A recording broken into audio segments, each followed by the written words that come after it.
From Cary Grant's smoldering connection with Sophia Loren to the rumored passion between Marlene Dietrich and Greta Garbo, these relationships often defied societal norms and tabloid expectations. Whether fleeting encounters or long-term entanglements, each story adds a new dimension to the legacies of these legendary stars. Join us as we pull back the velvet curtain and dive into the secret love affairs that defined Hollywood's most glamorous era. Marlene Dietrich and Greta Garbo.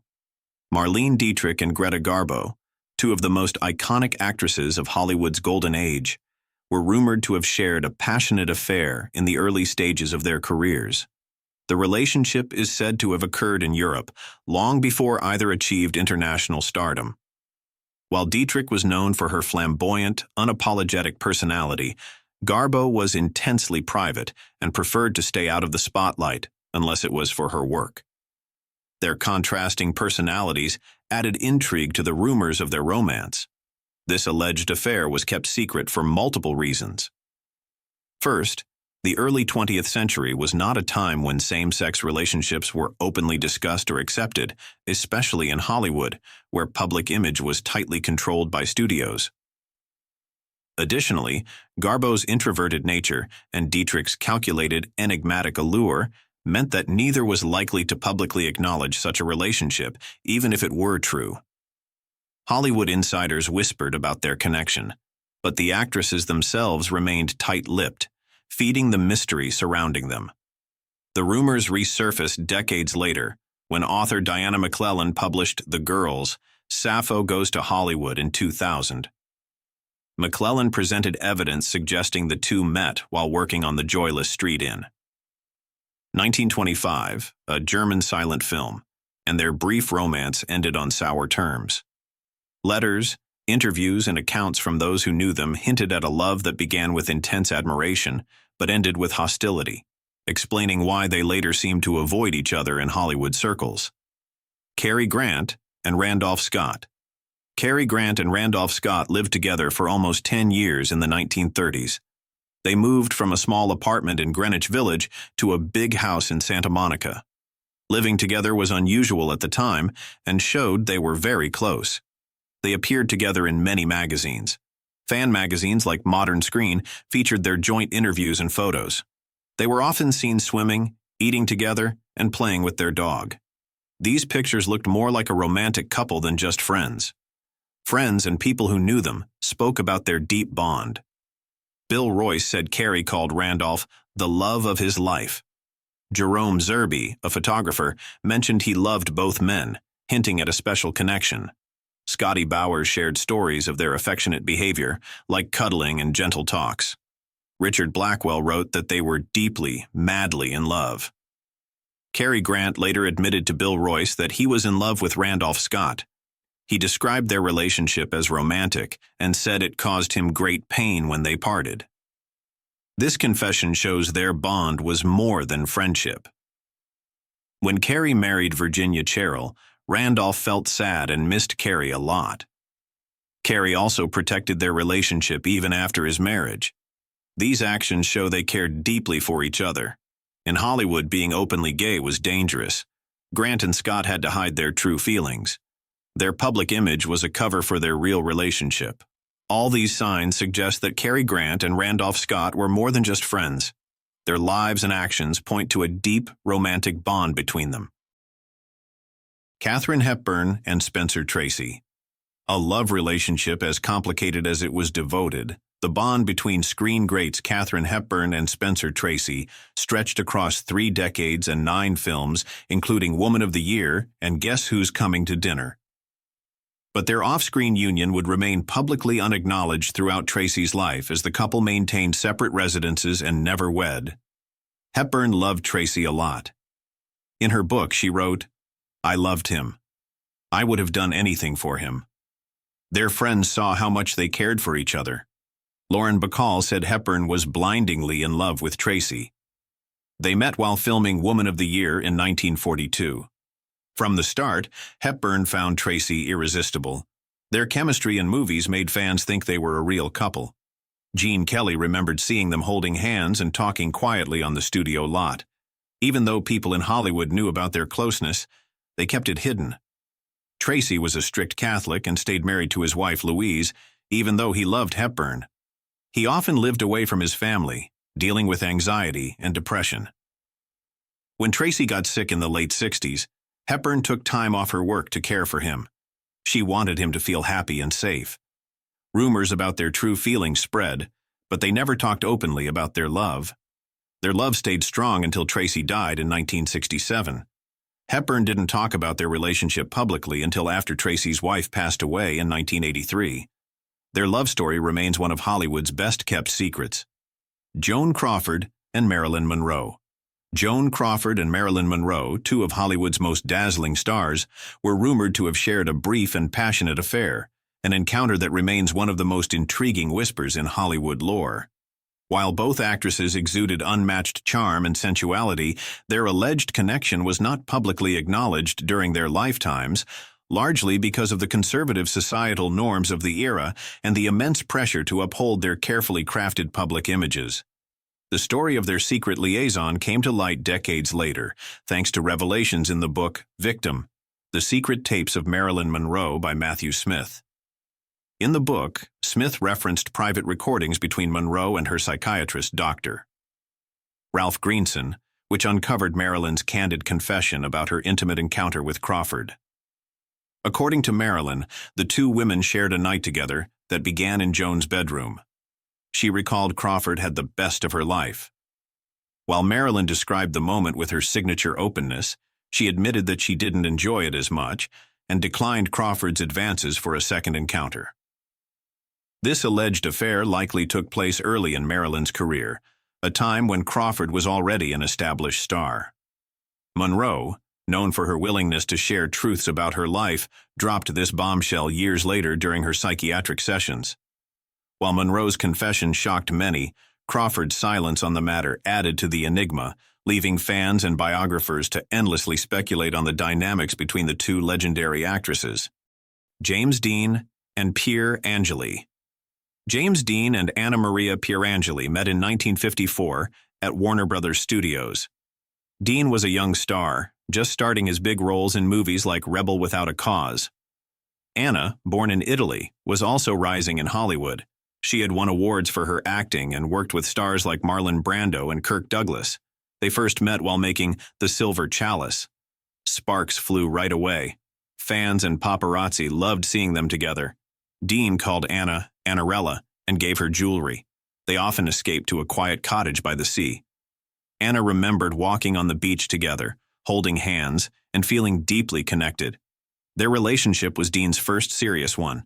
Before, he had many short flings and rumors about his sexuality. But things got complicated quickly. Anna's strict mother, Enrica, didn't approve of Dean. She thought he was messy and didn't like that he wasn't religious. Despite Dean's efforts to win her over, Enrica stayed against their relationship. In November 1954, Dean asked Anna to marry him. She said yes at first, but then changed her mind 2 days later. She decided to marry singer Vic Damone instead. Dean was heartbroken. He had other short relationships but never got over Anna. Tragically, Dean died in a car accident in 1955 at just 24. It said he left a letter asking Anna to marry him in his car. Anna's life was also sad. She faced many struggles and died in 1971 from an accidental overdose. Their love story remains one of Hollywood's hidden tales. Clark Gable and Loretta Young. Clark Gable and Loretta Young's love story is one of the most fascinating and hidden tales of Hollywood's golden age. It began on the set of Call of the Wild in 1935, where sparks flew between Gable, a charismatic leading man, and Young, a devout Catholic known for her wholesome image. Their chemistry was undeniable both on and off screen. However, their romance had to remain a secret. Gable was married at the time, and Hollywood in the 1930s was unforgiving when it came to scandals, especially for women. Their affair reached its turning point during a train ride back to Hollywood after filming. It was during this intimate journey that Loretta became pregnant. At just 22, she faced an impossible situation. Being an unwed mother in the 1930s would have destroyed her career, and Gable, too, had his reputation to protect. To avoid public scrutiny, Loretta disappeared from Hollywood, hiding her pregnancy. When her daughter Judy was born, Loretta placed her in an orphanage and later adopted her as part of a carefully crafted plan to shield herself from scandal. Despite the secrecy, whispers about Judy's resemblance to Gable, her broad smile and signature dimples, circulated in Hollywood circles. However, Gable never publicly acknowledged Judy as his daughter. Their only known meeting occurred when Judy was 15, but she had no idea he was her father at the time. Years later, Loretta finally confessed the truth to Judy, who had long suspected her origins. The revelation was bittersweet, uncovering a family secret hidden for decades and exposing the sacrifices Loretta made to protect her career and her child. This poignant story of love, loss, and secrecy remains one of Hollywood's most enduring mysteries. Ava Gardner and Howard Hughes. Ava Gardner had many lovers, but she famously claimed that Howard Hughes was not one of them. Yet the media and Hollywood insiders have always believed there was something she didn't tell us, a secret hidden behind her charming smile and his obsessive devotion. Their relationship, whether romantic or not, was far from ordinary. Hughes, the eccentric billionaire and aviation tycoon, was captivated by Ava's beauty and spirit, often referring to her as the most beautiful woman he'd ever seen. Despite Gardner's denial of any romantic involvement, Hughes's relentless pursuit of her became legendary. He lavished her with expensive gifts, from jewelry to private flights, and even went as far as buying out nightclubs just to have a moment alone with her. Ava, however, wasn't one to be easily swayed by money or power. Known for her independence and fiery personality, she resisted his advances, making them dynamic all the more intriguing. What truly fueled the rumors of their secret affair was Hughes's jealous behavior.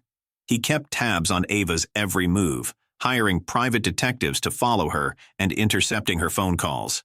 She once said, "He wanted to own me, and no one owns Ava Gardner."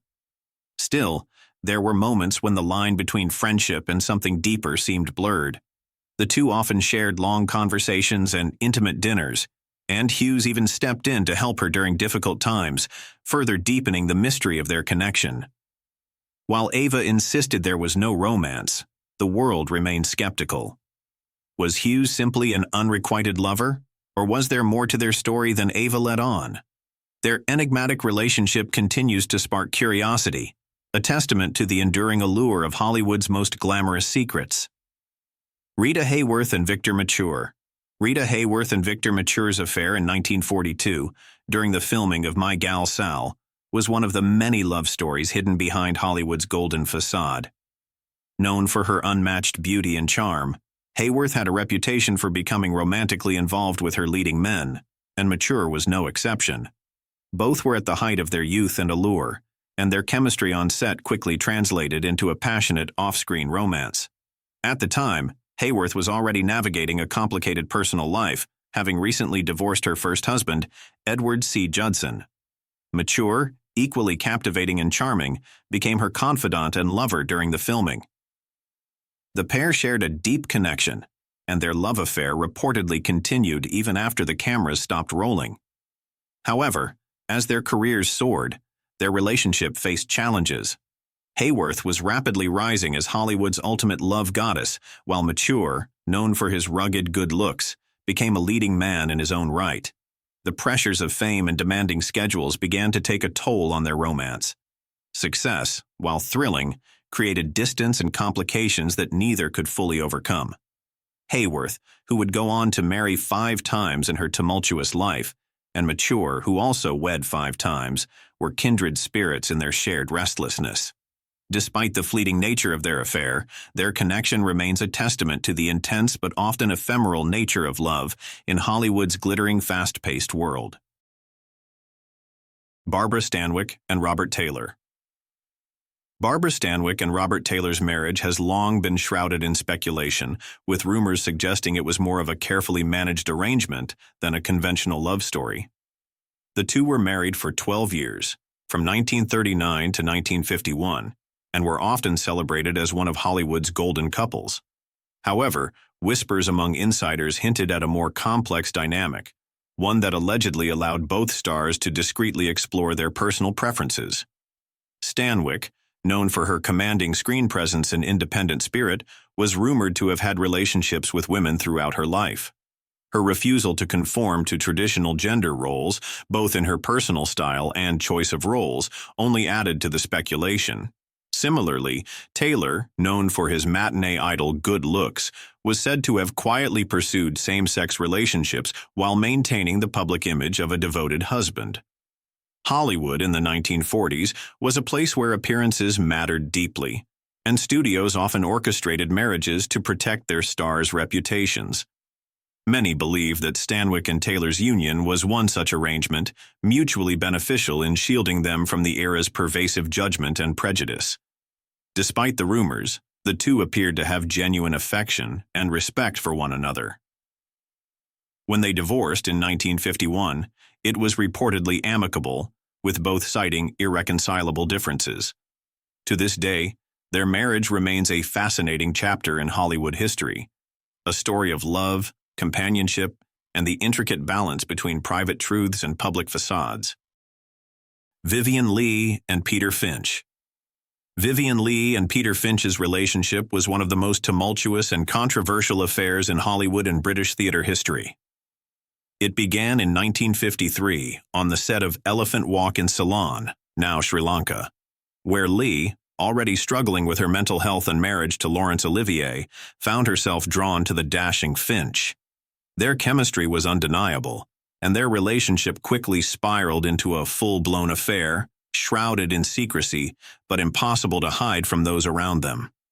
Leigh's erratic behavior, exacerbated by her struggles with bipolar disorder, made life on set challenging.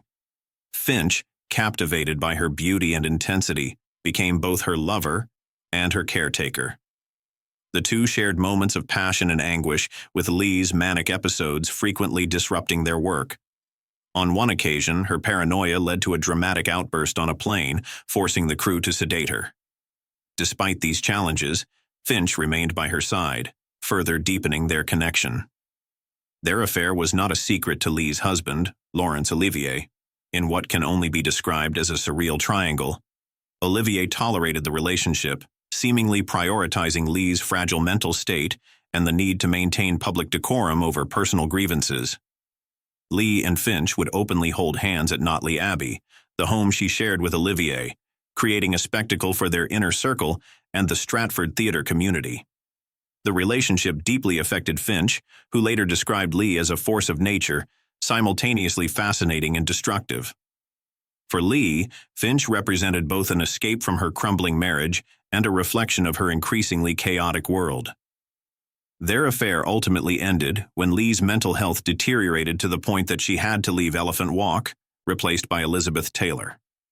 The fallout of their affair left lasting scars on all involved. Finch admitted the experience shook him to his core, leading to a downward spiral in his personal life. Leigh, for all her brilliance and magnetism, struggled to find stability, with her relationship with Olivier never fully recovering. Their affair remains a dramatic chapter in the lives of two remarkable talents and a sobering reminder of the personal costs behind Hollywood's golden veneer. Rock Hudson and Marilyn Maxwell. Rock Hudson and Marilyn Maxwell's rumored romance in the early 1960s captivated Hollywood insiders and gossip columns alike. The story was filled with glamour, mystery, and an unspoken connection that seemed to defy the pressures of stardom. At its heart, their relationship was marked by a shared desire for simplicity, laughter, and companionship in an industry where genuine bonds were often rare. At the time, both Rock and Marilyn were emerging from difficult chapters in their personal lives. Marilyn, known for her effervescent charm and breathtaking beauty, had just finalized her third divorce. Her career, once glowing with promise, had dimmed, and she found herself navigating single motherhood while yearning for stability and love. Rock, on the other hand, was a rising Hollywood star, but had endured a turbulent marriage to Phyllis Gates, leaving him cautious about matters of the heart. The pair had first met over a decade earlier, but their lives took them in different directions. By late 1960, however, fate intervened when Rock reached out to Marilyn, offering comfort and camaraderie.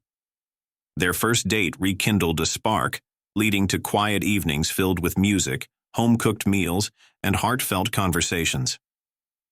Marilyn's warmth and humor brought out a relaxed, unguarded side of Rock, who valued her genuine spirit and lack of pretense. Despite their growing connection, they kept their romance largely under wraps, avoiding the scrutiny of a judgmental industry. Speculation about a possible marriage intensified as their bond deepened, yet both remained non-committal in public. Whether or not they intended to wed, their relationship symbolized a rare kind of love, uncomplicated, supportive, and profoundly human in the otherwise high-stakes world of Hollywood. Talula Bankhead and Hattie McDaniel. Hattie McDaniel and Talula Bankhead's rumored affair has become a fascinating thread in Hollywood's complex tapestry of secret relationships, especially among closeted stars of the Golden Age. Both women were iconic, yet vastly different in their public personas. McDaniel, the first black actor to win an Academy Award for Gone with the Wind, maintained a conservative public image.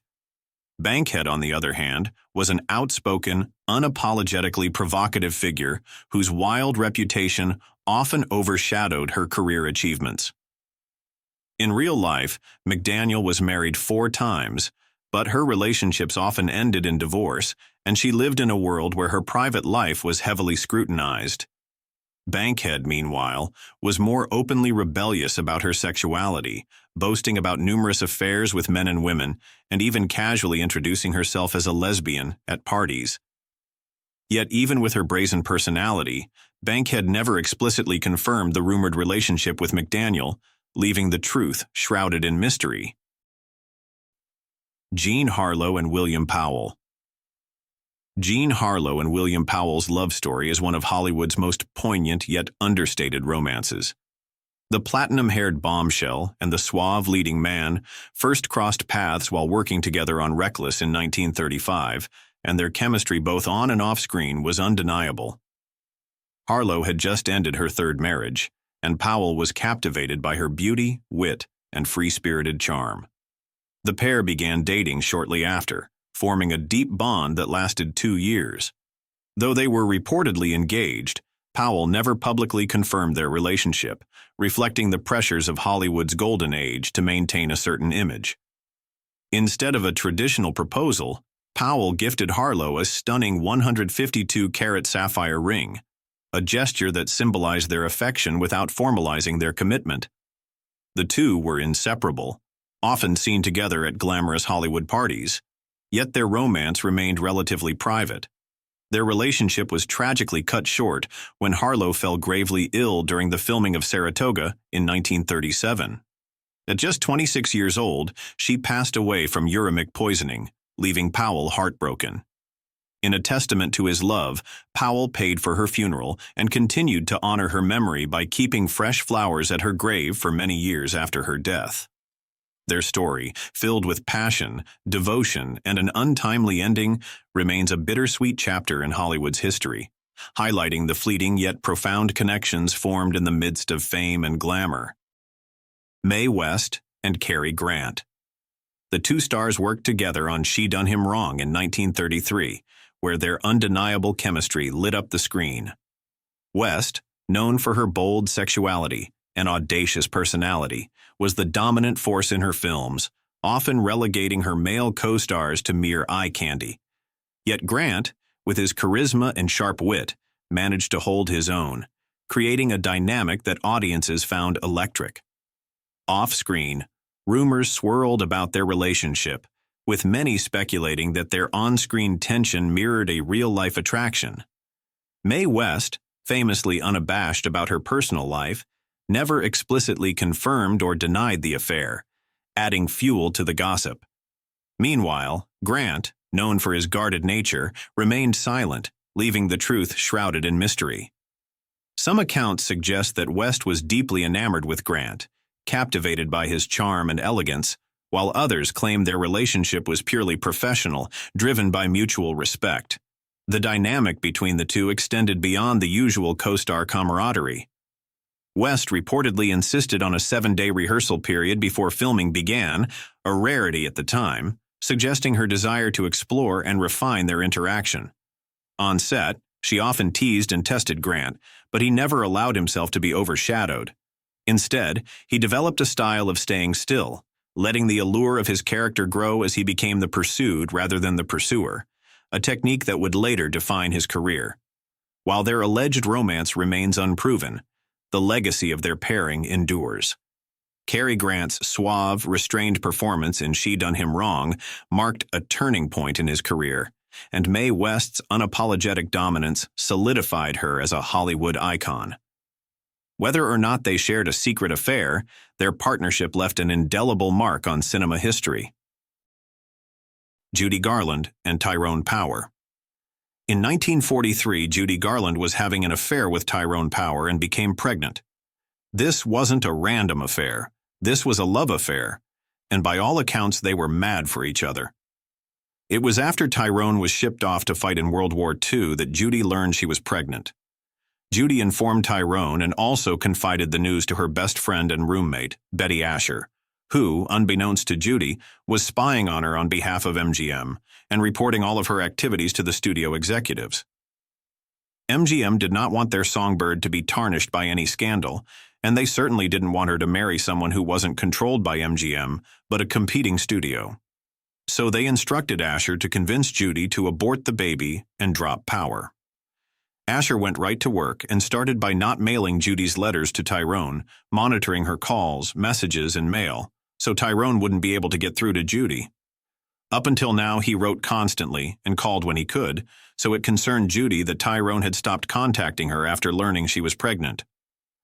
Asher proceeded to do more damage by telling Judy that she'd heard Tyrone was reading her love letters to the boys in the barracks just for laughs.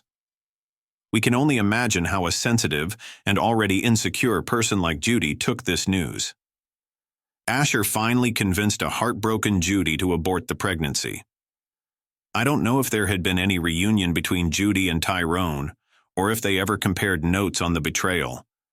The incident, the loss of Tyrone Power, and a possible family with him must have messed Judy up on so many different levels. Add to that learning a year later that her best friend was a paid spy, hired by her own employer, not only to report on her private life, but to sabotage it as well, must have been devastating. What do you think would have happened if MGM hadn't interfered? Do you think Tyrone would have left his life and married Judy? Do you think they would have stayed together? Or do you think their relationship would have dissolved on its own? Sophia Loren and Cary Grant. Like all love affairs, it starts with a first glance. Lauren and Grant initially met on the set of the 1957 movie The Pride and the Passion when Grant was 53 and Lauren was 23. Lauren was involved with her future husband, Carlo Ponti, at the time, and Grant was in his third marriage, this one with Betsy Drake. Lauren wrote in her 2014 memoir, "Yesterday, Today, Tomorrow. My life. When I finally saw Carrie's unmistakable profile at the door, I thought I'd faint. He looked as though he'd just stepped down from the screen. A dream come true." While Lauren eventually chose Ponti and Grant went on to marry twice more, the two remained entangled for many years. Lauren recalled her first meeting with Grant in her memoir, "Yesterday, Today, Tomorrow. My life." She described being utterly mesmerized by his presence, writing, "When I finally saw Carrie's unmistakable profile at the door, I thought I'd faint. He looked as though he'd just stepped down from the screen. A dream come true." On set, their attraction was palpable, sparking rumors of a behind-the-scenes romance. Grant reportedly fell deeply in love with Lauren and even proposed to her, offering to leave his marriage for her. However, Lauren, torn between her feelings for Grant and her loyalty to Ponti, ultimately chose to stay with her longtime partner. Though their romantic connection was never fully realized, Grant and Lauren's bond endured for years. They worked together again in Houseboat in 1958, where their on-screen chemistry captivated audiences. Even after their lives took separate paths, Lauren marrying Ponti and Grant marrying twice more, their time together remained a poignant chapter in their lives. Elizabeth Taylor and Richard Burton. Taylor, while a world-renowned actress, was equally known for her many love affairs and husbands. These future lovers first met on the set of the 1963 film, Cleopatra, which saw Taylor portray the Queen of Egypt while Burton was Mark Antony. According to the famed actress, Burton approached her with the rather lame pickup line, "Has anybody ever told you that you're a very pretty girl?" Given that Taylor was a major movie star and considered to be one of the most beautiful actresses at the time, she wasn't much affected by the moment. It wasn't until their first scene together that Taylor finally fell for Burton. The two began a tumultuous love affair not long after, even though both stars were married. Taylor to Eddie Fisher, whom she'd stolen from her best friend Debbie Reynolds, and Burton to Sybil Burton. The stars eventually left their partners for each other, marking the beginning of a torrid relationship.